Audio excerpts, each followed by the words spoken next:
This story is titled, Confronted My Wife About Her Affair Partner. She laughed and said, Women can have the cake and eat it too now. So I served her cake. Hey everyone. I just wanted to share something real with you. The channel's been slowing down a bit recently, and honestly, I put a lot of time and effort into finding these stories to keep bringing you the best content. If you enjoy what I do, it would mean the world if you hit that subscribe button. Your support really makes all the difference and keeps this journey going strong. Thanks so much for being here with me. Now let's start the video. OP starts by saying, when my wife and I first met, it felt like we were a team. She was confident, ambitious, and had a career in management. I was climbing my way up in coding, relying on my skills and experience instead of a formal degree. Our differences seemed complementary at first. She'd tease me about not having a degree, and I'd joke about her corporate jargon. It was harmless fun, or so I thought. When we got married, we were equals in most ways. Both debt-free, earning similar salaries, and sharing household expenses. Life was comfortable, and we spent our free time enjoying date nights, cooking together, or watching TV. We dreamed of starting a family someday, even setting up one of our spare bedrooms as a future nursery. Then the pandemic hit, and everything changed. Like many couples, we both started working from home. At first, it was manageable. We turned one of the spare rooms into her office while I kept using my existing setup. It felt temporary, so I didn't think much about how it might affect us. But as weeks turned into months, I started noticing subtle shifts. We approached working from home differently, almost oppositely. I'd get up early, make breakfast, shower, and even put on a suit to signal I was in work mode. My wife, on the other hand, rolled out of bed in sweatpants and jumped straight into her workday, often playing games on her iPad between emails. At first, it was just a difference in style. I thought, who cares how she works as long as she gets things done? Portstol. The tension started small. She complained about me closing my office door during meetings, saying it made her feel excluded. I explained that I needed focus during my daily Scrum meetings, but she didn't seem to understand. She started making comments like, why are you hiding? We're in the same house all day anyway. It felt like a jab, but I brushed it off. The real strain came when I tried to keep up our routines outside of work. I'd suggest a movie night or cooking something new, and she'd wave it off, saying, we see each other all day already. Why do we need more time together? That hurt. We'd always been close, and now she seemed distant, like being in the same house was enough connection for her. Her office partially reopened a few months into the lockdown, and she jumped at the chance to go back. She was eager to be around her coworkers again, and I didn't blame her. I missed office life too, but my company stayed fully remote. She started going in 3 days a week, coming home later and later. At first, I assumed she was just adjusting to the new schedule. But soon, it became clear she wasn't just working late. She was staying out with coworkers for drinks or dinner. I asked her about it once, and her answer was vague. Just the usual crowd, she said, avoiding eye contact. I felt uneasy, but I didn't want to seem paranoid. After all, we were both under a lot of stress, right? The distance between us grew. The warmth she used to show was gone, replaced by cold indifference. I started noticing things I'd ignored before, how she'd become secretive with her phone, stepping away to take calls or brushing off texts with just work stuff. She was quieter at home, more withdrawn, and any attempt I made to connect was met with disinterest or outright dismissal. By the time we hit our 5th wedding anniversary, we were like strangers. I told myself it was just a rough patch, something all couples go through. I didn't want to believe that the woman I'd built a life with was slipping away from me. But deep down, I knew something was wrong. It was a Saturday morning when everything unraveled. My wife handed me her old iPad and casually asked, can you wipe this for me? I'm giving it to my niece. It wasn't an unusual request. She often relied on me for tech-related things. I nodded, barely looking up from my coffee, and she left the house soon after, saying she had errands to run. I didn't think much of it. I set the iPad on my desk and planned to reset it later in the day. But as I picked it up to start the process, I noticed it was still logged into her messaging app. Out of habit, I glanced at the screen. That's when I saw the first message. It wasn't from me. It wasn't from anyone I recognized. And it wasn't innocent. At first, I thought I must be misunderstanding what I was seeing. But as I scrolled through the conversation, reality hit me like a truck. There were messages, photos, and videos exchanged between her and her boss. Explicit ones. They'd been having an affair for at least 2 months. I sat there in shock, my hands trembling as I kept scrolling. My brain couldn't process it all. The woman I'd shared my life with, the woman I trusted, had been lying to me. And not just a casual lie. This was calculated, intentional, and brazen. The texts were worse than I imagined. She talked about me, referring to me as boring, and too predictable. She complained about my work-from-home routine, mocking the way I dressed up for meetings. One message burned into my memory. "He's so clueless," I could scream. "You're the only thing keeping me sane right now." That line hit me like a punch to the gut. I thought back to all the times I'd tried to bridge the gap between us. The nights I'd suggested we spend time together, the little surprises I'd planned to cheer her up, the patience I'd shown when she pulled away. It wasn't enough for her. Or maybe it was too much. Either way, she'd chosen someone else. After saving everything to a secure cloud drive, I shut the iPad and sat back in my chair, staring at the ceiling. My heart was racing, my stomach churning. I didn't know whether to cry, scream, or punch a hole in the wall. Instead, I just sat there, frozen, as the reality of her betrayal sank in. When she came home later that evening, I couldn't even look at her. She breezed through the door, tossed her keys on the counter, and greeted me like nothing had happened. "Hey, how was your day?" she asked, her tone casual and light. I mumbled something about work and went to my office, shutting the door behind me. My mind raced. Should I confront her? Should I demand an explanation? But every time I imagined the conversation, I felt a wave of nausea. Her lies had been so thorough, so bold. I didn't trust myself to stay calm. The next day I called a lawyer. I'd never spoken to one before, but I knew I couldn't handle this alone. The lawyer listened patiently as I laid everything out, from the messages I'd found to the growing distance in our marriage. When I was finished, he asked me a simple question. "What do you want to do about this?"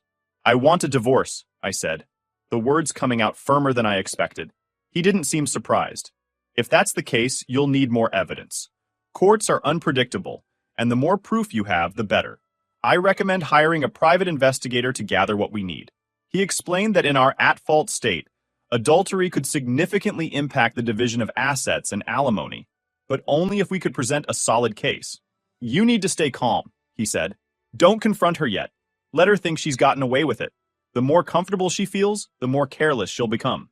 It sounded like good advice, but the thought of staying silent felt unbearable. Every time I saw her, every time she smiled at me or made small talk, it felt like another knife in my back. The private investigator worked quickly. Within a week, they had more evidence than I ever thought possible. Photos of her meeting her boss at his apartment, videos of them kissing in the parking lot after work, time-stamped screenshots of their messages. It was all there, laid out in excruciating detail. When the investigator handed me the final report, I felt both vindicated and devastated. There was no denying what she'd done, but seeing it all in black and white, every betrayal documented, was like reliving the pain all over again. By this point, I was barely functioning at home. I avoided her as much as possible, keeping conversations to a minimum and spending most of my time in my office. She didn't seem to notice, or care. Her phone was always in her hand, her face lighting up at incoming messages I knew weren't from me. She stopped asking about my day, stopped making any effort to engage with me at all. One night, as she sat on the couch scrolling through her phone, I couldn't hold it in any longer. "You think I don't know?" I said, my voice trembling with anger. She looked up, startled. "What are you talking about?" I stood there, fists clenched. "I know, about you and your boss. I've seen the texts, the pictures, the videos. Don't bother lying." For a moment, she just stared at me, her face a mix of shock and something else, defiance. "And?" she finally said, crossing her arms. "What are you going to do about it?" Her tone, her smugness, it set me off. "What am I going to do? I'm divorcing you. That's what I'm going to do." She smirked, shaking her head. "Oh, please, you won't leave me? Even if you try, I'll get half of everything. You might as well stay. It's better for both of us." Her words, her arrogance, her complete lack of remorse, it was like a switch flipped in my brain. "You think this is a marriage?" I said, my voice barely above a whisper. She laughed, a cold, bitter laugh that made my blood boil. "Honey, this is the 21st century. A woman can have her cake and eat it too." That was the moment I decided I wasn't just going to leave her. I was going to make sure she felt the full weight of what she'd done. After that night, everything changed. The woman I'd married, who I thought I knew, was gone, replaced by someone cold and indifferent. Her laughter, the smugness, and those final words, "A woman can have her cake and eat it too," echoed in my head for days. I couldn't stop replaying the moment, feeling the anger boil just under the surface. My lawyer had already told me to keep my emotions in check. "The courts don't favor theatrics," he warned. "Judges care about fairness and professionalism. Any emotional stunts could come back to bite you." I nodded and said I'd keep things civil, But deep down, I wanted her to feel some of the humiliation she'd caused me. That's when the idea hit me. If she wanted to talk about having her cake and eating it too, I'd make sure she remembered those words for the rest of her life. I started looking for a bakery that could handle custom cakes. After some searching, I found one that offered edible image printing. You could upload any photo, and they'd recreate it in frosting. It was perfect. I went through the evidence I'd gathered, picking a photo that wasn't too explicit, but would still make the message crystal clear. It showed her and her boss in a compromising position, clothed but unmistakable. Above the image, I had the words piped in bold, decorative icing. "Here's your cake. Eat it too." The bakery didn't ask any questions, and I didn't volunteer any details. When I picked up the cake, I couldn't help but smile. It was ridiculous and petty, but in that moment, it felt like justice. This wasn't about revenge. It was about reclaiming my dignity. I coordinated with the process server to have the cake and divorce papers delivered to her office. He was an older guy, the kind who'd probably seen it all, but when I told him the plan, he laughed out loud. "You've got guts, I'll give you that," he said. "This is going to be a story for the books." The next day, I waited anxiously for his update. When the call came, I answered immediately. "You won't believe the scene," he said, barely able to contain his laughter. I walked into her office during lunch, cake in hand, and asked for her by name. She was sitting with a group of coworkers, laughing and chatting like nothing was wrong. She confirmed her name, so I set the box on the table, opened it, and put the papers next to it. Then I said, "You've been served." "What happened next?" I asked, leaning forward in my chair. She froze at first, just staring at the cake. Then she went pale. One of her coworkers leaned over to look and gasped, "Oh my God!"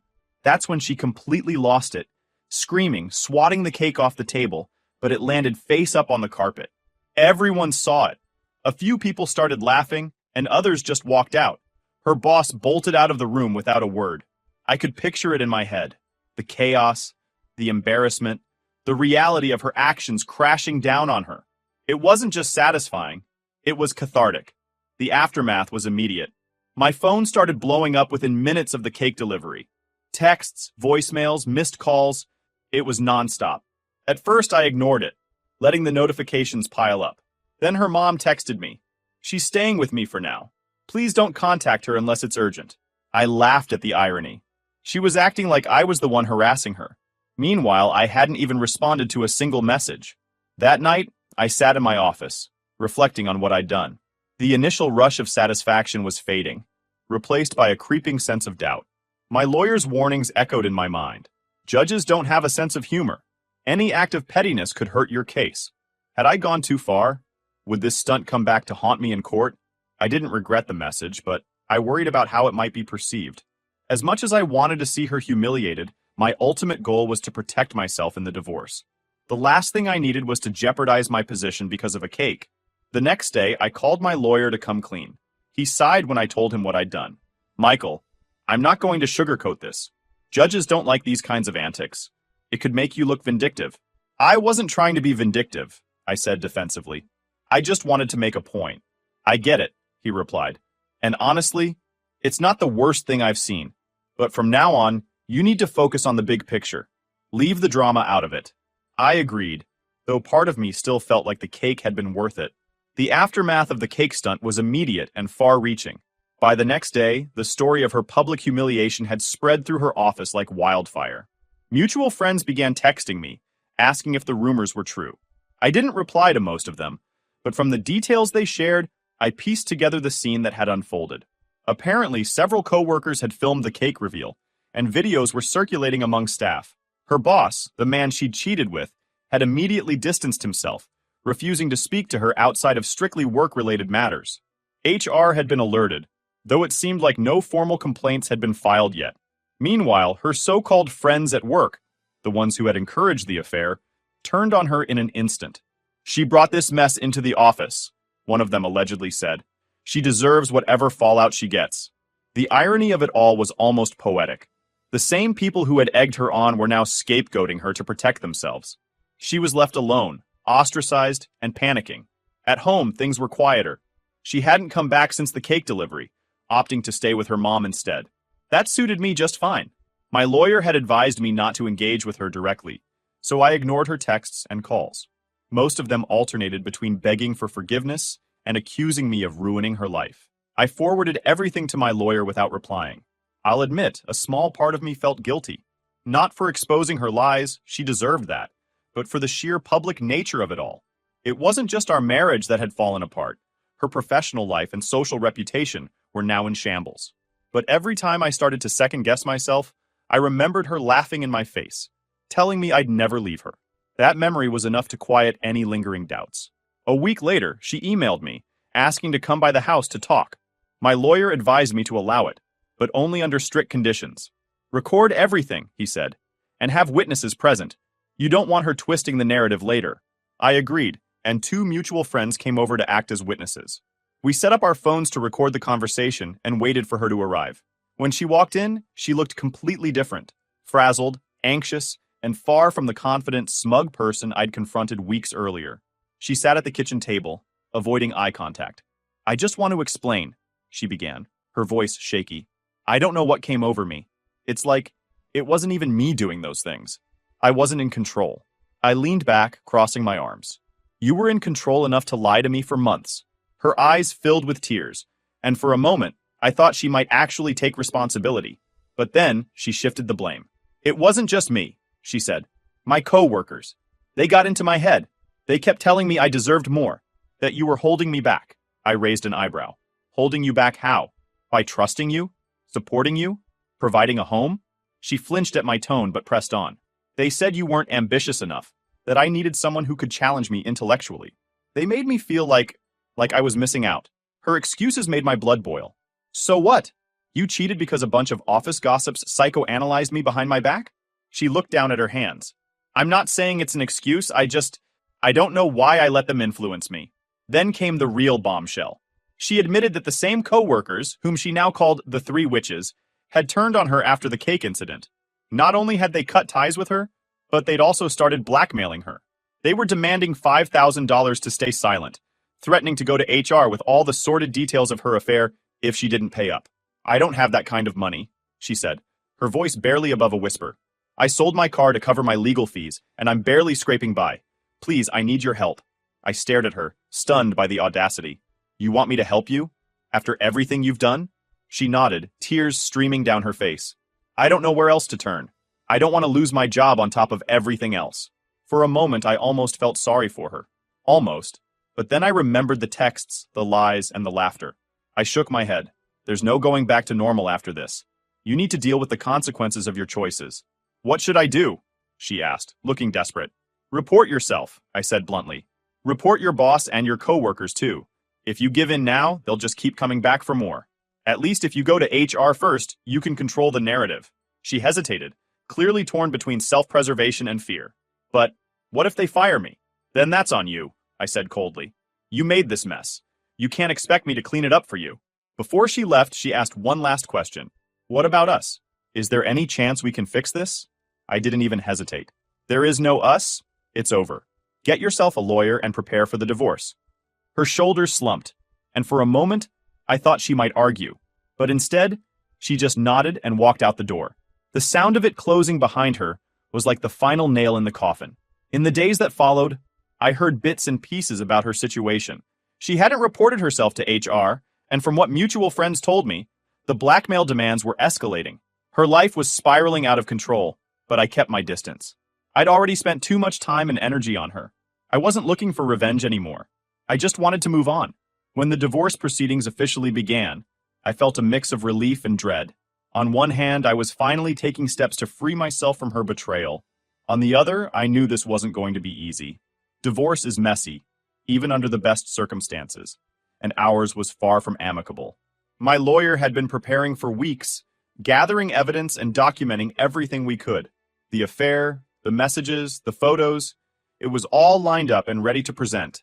He reminded me that we were in an at-fault state, which meant her infidelity would play a significant role in determining the division of assets and any alimony claims. Stay calm, he told me before our first court appearance. The evidence speaks for itself. Let her be the one who looks unreasonable.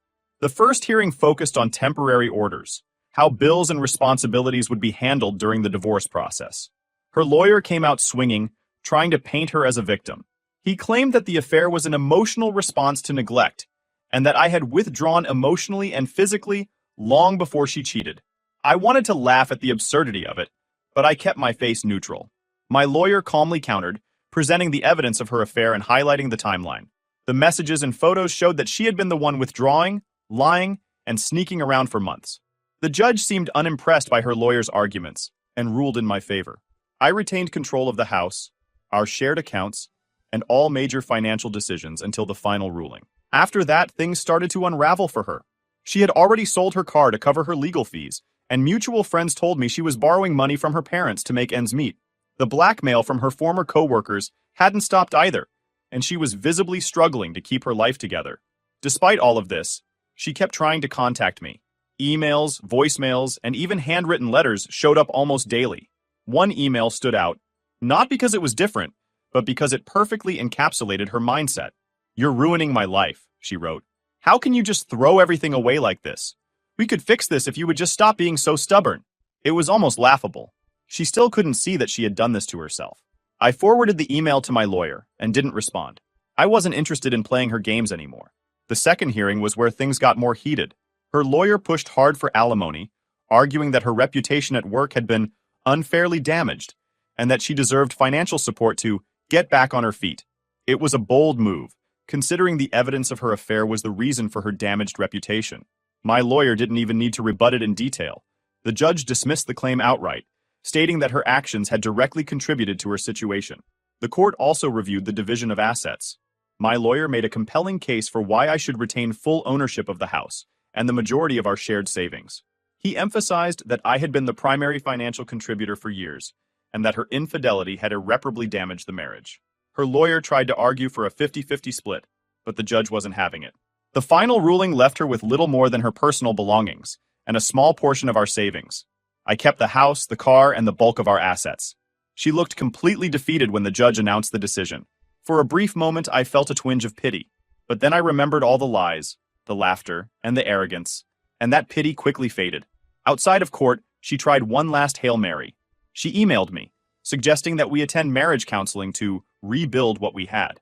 My lawyer advised me to entertain the idea, not because I was obligated to reconcile, but because it would make me look reasonable in the judge's eyes. "Judges like to see that you're willing to compromise, even if it's just on paper," he explained. The counseling session was held over Zoom. She was at her mom's house, and I was in my home office.